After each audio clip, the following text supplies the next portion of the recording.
juiz Glenn Greenwald decidiu não encaminhar uma reclamação ao Supremo Tribunal Federal nos próximos dias, durante o recesso do Judiciário, mesmo com todo o esperneio feito após a notícia da denúncia. Ele vai esperar o retorno de Gilmar Mendes à corte. O plantonista agora é o ministro Luiz Fux, considerado simpático à Lava Jato. Já Gilmar, como dissemos aqui, viu a denúncia como uma afronta a uma determinação sua do ano passado.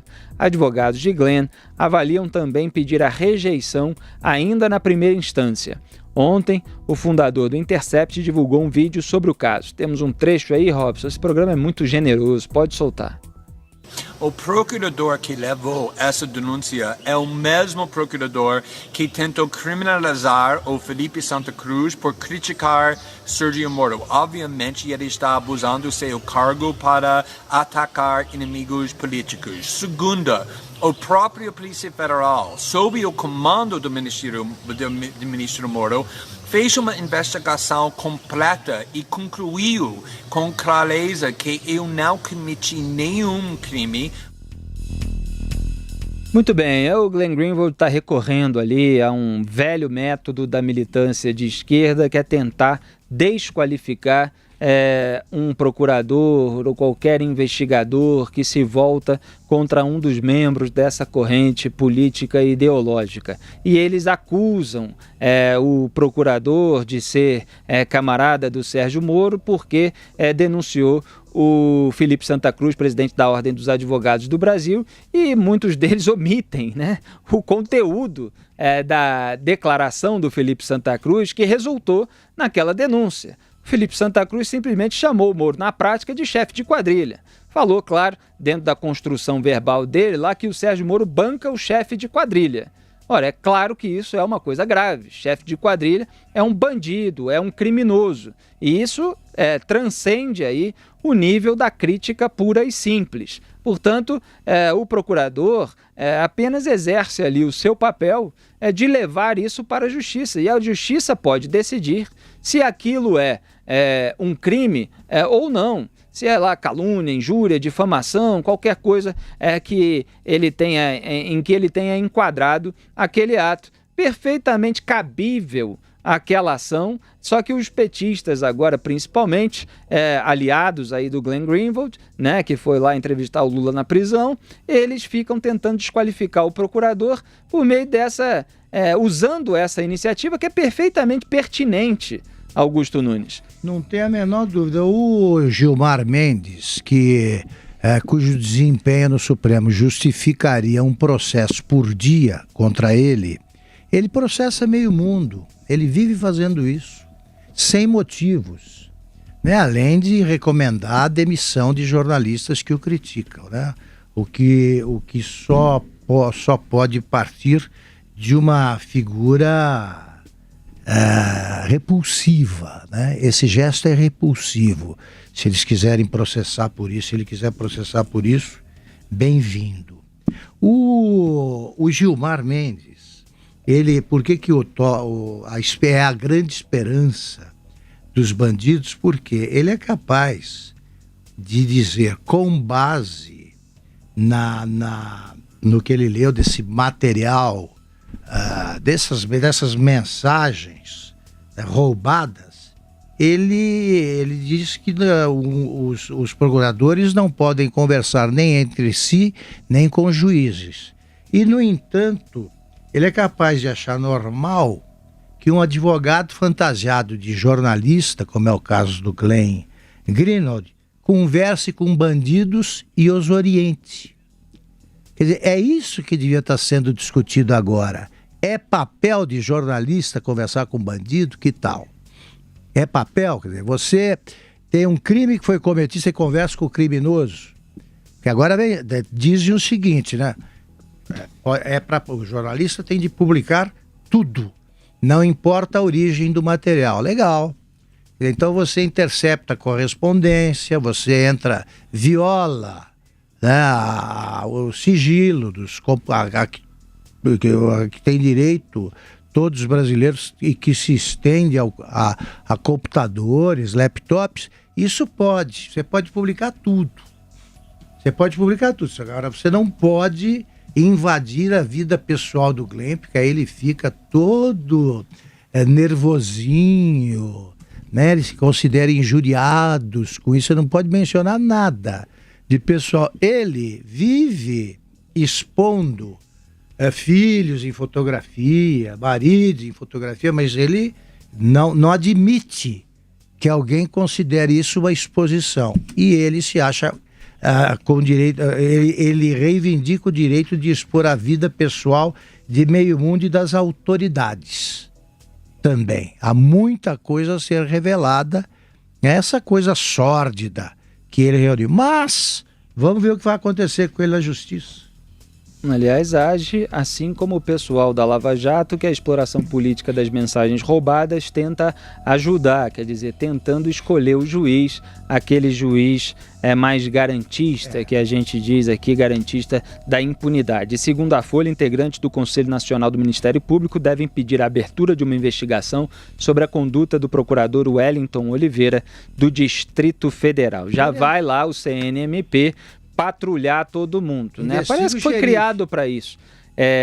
Como fez aí com Deltan Dallagnol recentemente. Eu contei aqui várias vezes o caso, inclusive, de 2 conselheiros que acabaram não sendo reconduzidos ao cargo, que é uma atribuição do Senado Federal, justamente porque votaram em um dos casos a favor do Deltan Dallagnol. Aí aquela turma lá, Renan Calheiros, Cátia Abreu, acabou articulando, segundo um deles, um dos conselheiros mesmo declarou a não recondução deles ao cargo. E aí eles deram um discurso muito forte contra a sabugice, né, contra a vassalagem em relação a políticos, em relação a esse pessoal que tenta se blindar.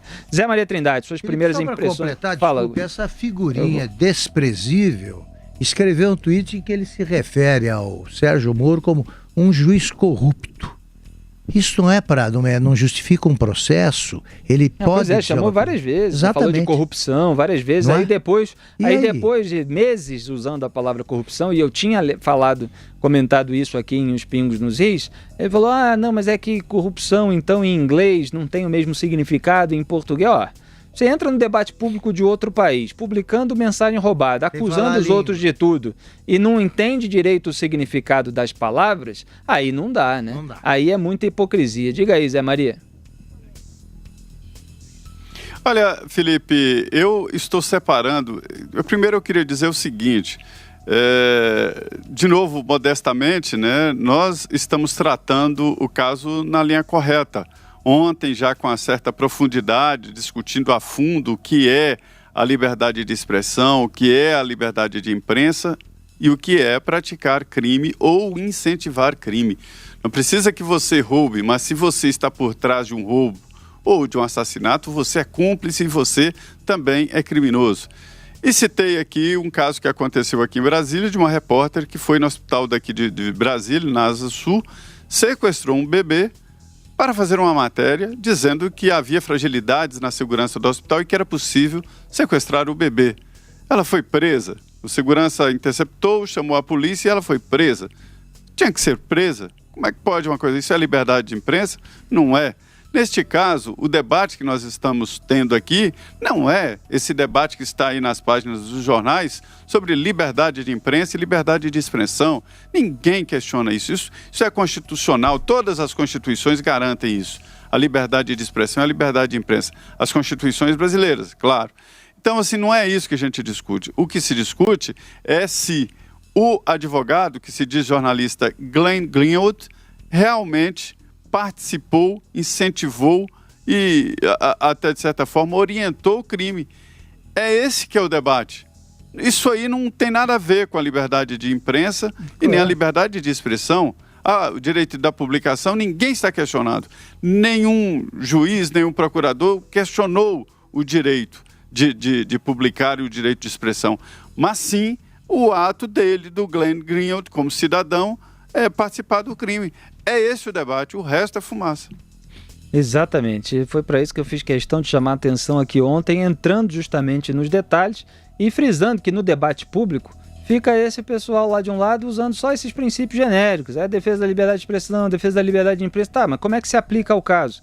Onde foi que houve a transgressão de acordo com a denúncia? Se você não entra na análise minuciosa, você está só fazendo fumaça, está só fazendo espuma. E a gente entrou aqui ontem, mesmo tendo sido uma notícia que tinha acabado de sair, com toda a minúcia possível nessa situação, no calor do momento, e eu queria até voltar aqui a um trecho da denúncia. Ela é muito grande, eu estou passando aqui tentando achar, que é o seguinte: o Molição, né, que é aquele que está conversando com Glenn Greenwald, Molição criminoso, um bandido que atuou aí nesse hackeamento de aplicativos de celular, então estava lá conversando com um americano.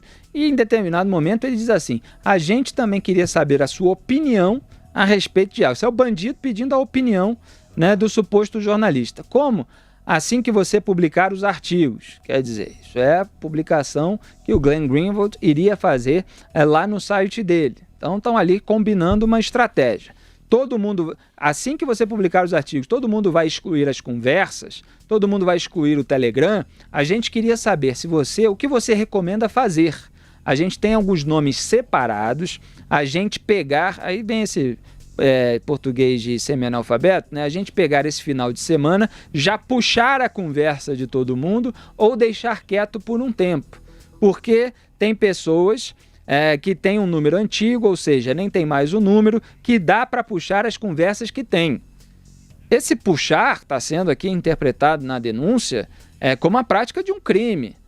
Quer dizer, o sujeito está puxando a conversa, está roubando a conversa por meio de violação criminosa. Não é o sujeito que teve acesso por meio de um dos interlocutores que participaram da conversa. É puxar no sentido, no palavreado de bandido, né, usado para se referir justamente a essa tentativa de obter as conversas alheias por meio de um crime. Então ele fala disso, e aí o Glenn Greenwald fala em determinado momento o seguinte: então, para mim, mantendo as conversas, são as provas que você só falou com a gente depois que você tinha tudo. Isso é muito importante para nós como jornalistas, para mostrar que nossa fonte só falou com a gente depois que ele já tinha tudo.